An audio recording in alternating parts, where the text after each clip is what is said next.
यस्त्विन्द्रियाणि मनसा नियम्यारभतेऽर्जुन कर्मेन्द्रियैः कर्मयोगम् असक्तः स विशिष्यते। नियतं कुरु कर्म त्वं कर्म ज्यायो ह्यकर्मणः शरीरयात्रापि च ते न प्रसिद्ध्येद कर्मणः। यज्ञार्थात् कर्मणोऽन्यत्र लोकोऽयं कर्म बन्धनः तदर्थं कर्म कौन्तेय मुक्तसङ्गः समाचर। सह यज्ञाः प्रजा सृष्ट्वा पुरोवाच प्रजापतिः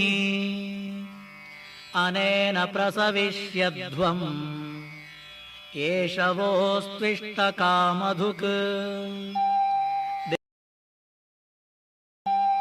देवान् भावयतानेन ते देवा भावयन्तु वः परस्परं भावयन्तः श्रेयः परमवाप्स्यथ।